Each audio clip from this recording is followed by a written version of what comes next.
జీవితం ప్రశాంతంగా వెళ్ళిపోతుంటుంది మంది. అంటే ఒక నిర్మల ప్రశాంత సరోవరం నుంచి ఒక చల్లని గాలి తాకిడొస్తే ఎంత ప్రశాంత స్థితిగా ఉంటుందో అంత ప్రశాంతంగా మన జీవితం వెళ్ళిపోతున్నప్పుడు ఒక్కొక్క సందర్భంలో అకస్మాత్తుగా మన చుట్టూ అసురీ శక్తులు మోహరిస్తారు. అంటే కొందరు వ్యక్తుల యొక్క అవలక్షణాలు, అపప్రచారాలు, వీటి వల్ల వాళ్ళే అసురీ శక్తులై మన చుట్టూ మోహరిస్తారు. ఇది మనకి మన ప్రపంచంలోనే కాదు, ఇంచుమించుగా మానవ జీవితంలో అన్ని దేశాల్లో, అన్ని జాతుల్లో, అన్ని కాలాల్లో ప్రతి మనిషికి ఎదురయ్యే ఒక సందర్భం ఇది.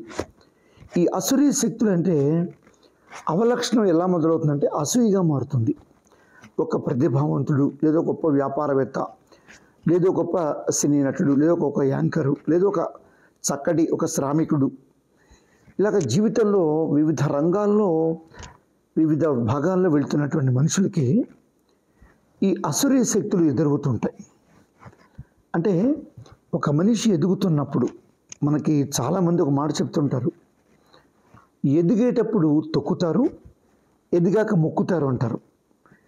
ఇది నిజం అని మనం అందరం ఒప్పుకుంటాం. కానీ మనలో చాలామందికి మన ప్రక్కనే కొందరు మనలో ఉన్నటువంటి వాళ్ళకు కూడా తెలుసు, అసూయ అనబడే ఒక రాక్షసుడు మనిషిలో ఉంటాడు, వీడు బయటికి రాకూడదు, వాడిని అక్కడే చంపేయాలి మనం. ఇదన్నమాట ఇప్పుడు చెప్తాను మీకు. అసూరీ శక్తులు అంటే బాగా గుర్తుంచుకోండి. అసూయ ఎంత ప్రమాదం అంటే ఎదుటివాడిని ఈ అసూయతో నాశనం చేద్దామని ఒక అపప్రచారం లేదా మరొక సందర్భంలో ఏదో ఒక రకంగా చెప్దాం అనుకునేసరికి మనకు తెలియకుండా మన పునాదుల్ని మనమే పేకలించేసుకుంటాం మన జీవితంలో. అంటే ఈ అసురీ శక్తులలో ప్రధానమైనది అసూయ. ఈ అసూయ అనేది ప్రతి మనిషికి ఇంచుమించుగా ఎదురవుతుంది. అది పక్కవాడి వల్ల ఆర్థిక అంశాలు అవ్వచ్చు, మానసిక అంశాలు అవ్వచ్చు, సాంఘిక అంశాలు కావచ్చు, మరొకమైనటువంటి ప్రతిభా అంశాలు కావచ్చు, లేకపోతే సౌందర్యమైన అంశాలు కావచ్చు, ఏమైనా కావచ్చు. ఈ అసురీ లక్షణాల్లో అత్యంత ప్రధానమైనది ఇప్పుడు నడుస్తున్నటువంటి చరిత్రలో చాలామందికి ఎదురవుతుంది అసూయ. అసూయ ఎప్పుడైతే నీలో బయలుదేరుతుందో లేదో నాలో బయలుదేరుతుందో, చాలా ఫ్రాంక్గా మాట్లాడుకుందాం, మొట్టమొదట మన పతనం మనమే కొని తెచ్చుకుంటాం. తాత్కాలిక ప్రయోజనాల కోసమో తాత్కాలికంగానో మనం ఎదుటి మనిషిని దెబ్బతీస్తాం. అంటే మనమంటే నేను కావచ్చు, మీరు కావచ్చు, ఎందుకు కలుపుకున్నానంటే నన్ను కూడా నేను ఏదో నీతి చెప్పడం కోసం ఈ మాట మాట్లాడట్లా. ఇది ఎంతవరకు ప్రయోజనకరమైన అంశమో ఆలోచించండి. జీవితంలో ఎప్పుడు అసూయ అనేదాన్ని రానివద్దు. ఎప్పటికైనా భూమి మీద మనం అంతరించిపోతాం. ఒకసారి మనం గడప బయట అడుగు పెట్టేటప్పుడు ఒక మాట అనుకోవాలి, జీవితంలో ఎప్పటికైనా అంతరించిపోయే జీవితానికి ఎదుటివాడినో, పక్కవాడి గురించో, ఒక బంధువు గురించో, ఒక మిత్రుడి గురించో, ఒక హితుడి గురించో, సన్నిహితుడి గురించో, స్నేహితుడి గురించో, లేదు మనకు నచ్చని అంశం గురించో, మనకు నచ్చని మనిషి గురించో అపప్రచారం చేయడం అవసరమా, అసూయపడడం అవసరం అనేది ఒకసారి ఆలోచించుకోవాలి. ఈ ఆలోచన కనుక మనం పటిష్టంగా కనుక పెట్టుకుంటే జీవితంలో అసూయ అనేటటువంటి మాటకి మనం అవకాశం ఇవ్వాల్సిన అవసరం ఉండదు. అసూయ బయలుదేరిందా ఖచ్చితంగా నువ్వు నాశనం అయిపోతావు. ఎదుటివాడిని నాశనం చేయడం నీ తరం కాదు, ఎందుకంటే ఎదుటివాడిని నువ్వు తాత్కాలికంగా దెబ్బతీస్తావు, కానీ శాశ్వతంగా నీ జీవితంలోనే చాలా తెరలు పడిపోతాయి. ఈ అంశం ఎందుకు చెప్తున్నానంటే మన చుట్టూ ఇలాంటి అసురీ శక్తులు మోహరించినప్పుడు ఒక్కసారి మనం ఒక ప్రసన్న గంభీర స్థితిలో కూర్చుని, తూర్పు ముఖంగా తిరిగి కూర్చొని, ప్రభాత వేళ లేదా ప్రదోష వేళ కూర్చుని నీకు ఇష్టమైనటువంటి గురువుని స్మరించుకుని, గురువు లేడు నీ తల్లిదండ్రుల్ని స్మరించుకుని, ఒక్కసారి కళ్యాణరాముడు, ఆనందరాముడు, ఘనాఘన సుందరుడు, లోకాభిరాముడు, భద్రాద్రిరాముడు, వెంకటరాముడు, అయోధ్యరాముడైనటువంటి శ్రీరామచంద్ర ప్రభువుని మనస్సుతో ఎలుగెత్తి పిలవండి. శ్రీరామ జయ రామ జయ జయ రామ. ఇది భజనకో దేనికో వాడుకుందాం అనుకుంటారు చాలామంది. కాదు, ఇది త్రయోదశాక్షరి మంత్రం. ఈ మంత్రం ఎందుకు ఆవిర్భవించింది ఒక గొప్ప కథ ఉంటుంది, అది తర్వాత చెప్పుకుందాం.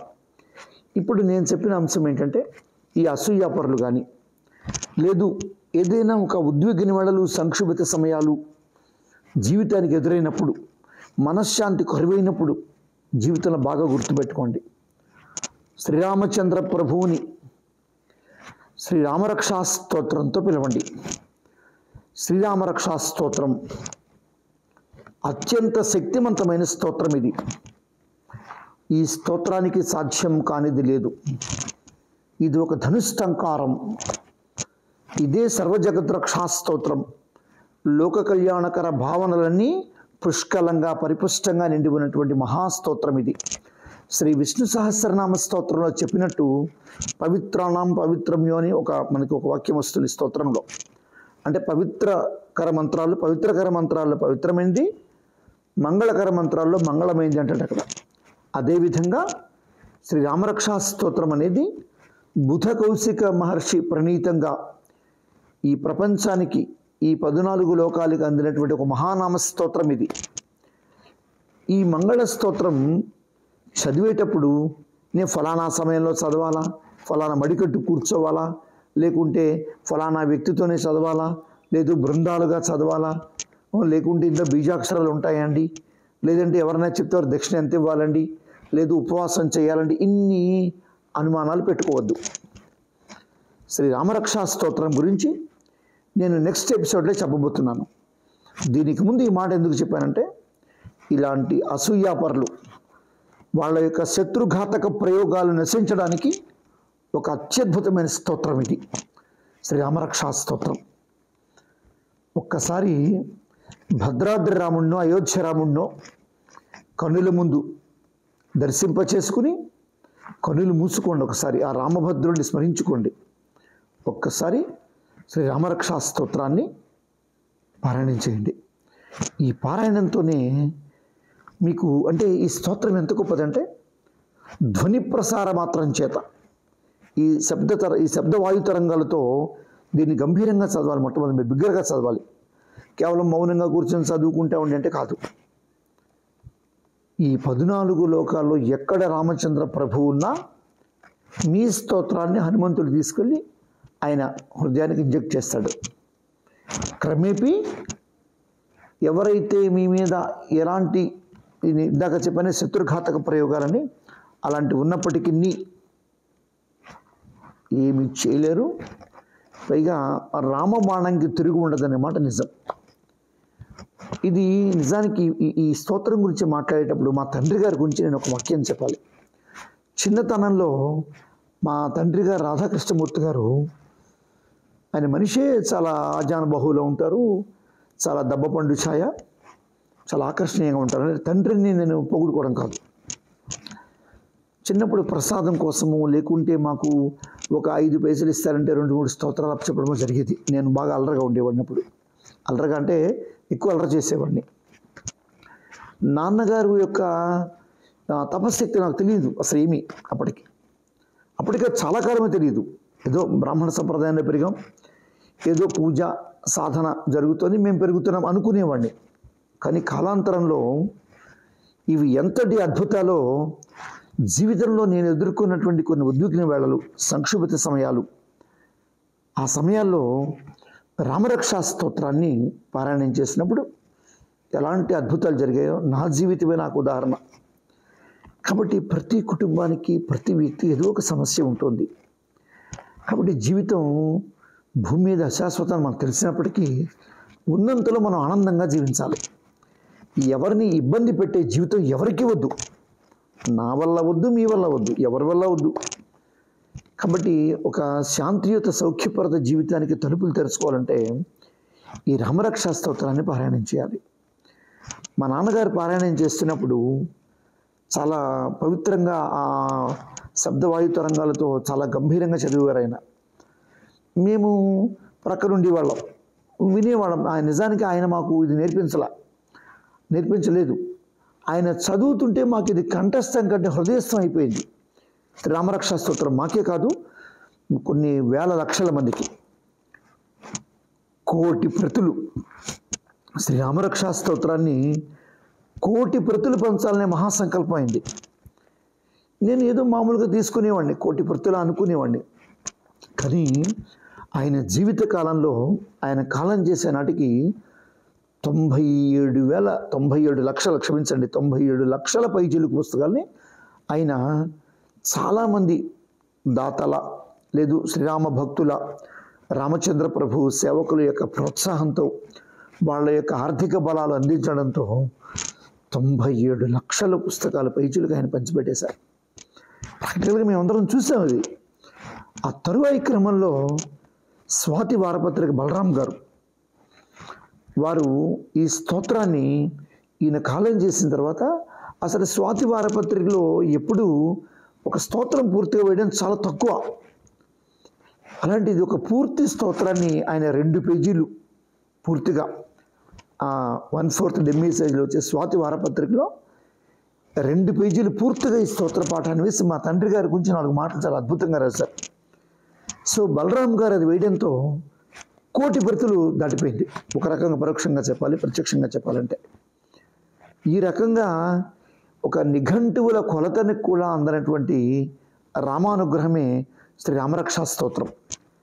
జీవితంలో మిమ్మల్ని సమస్యలు వెంటాడినప్పుడు రామరక్షా స్తోత్రాన్ని ఆశ్రయించండి. మీకు కూడా ఉండి కూడా ఉంటాడు. అంటే రాముడు రాడు, హనుమంతుడు వస్తాడు. మీకు కార్యసాధన లక్ష్యాన్ని, లేదు కార్యసాధన అంటే మిమ్మల్ని కార్యసాధకుడిగా మారుస్తాడు. మీరు అనుకున్నటువంటి సత్ఫలితాలు చాలా త్వరితగతిన మీ ముందు ప్రత్యక్షమవుతాయి. అదే కాదు, ఆపదలన్నీ దూరం అయిపోతాయి. భయం ఉండదు, జయం తప్ప. అదే రామరక్షా స్తోత్రం. కాబట్టి ఈ అసురీ శక్తులు వెంటాడినప్పుడు రామరక్షా స్తోత్రాన్ని తెలిస్తే వాళ్ళ బాణం వాళ్ళకి వెళ్ళి గుచ్చుకుంటుంది. బాగా గుర్తుపెట్టుకోండి. జీవితంలో అనేక సందర్భాల్లో మనకు అసురీ శక్తులు ఎదురవుతుంటాయి.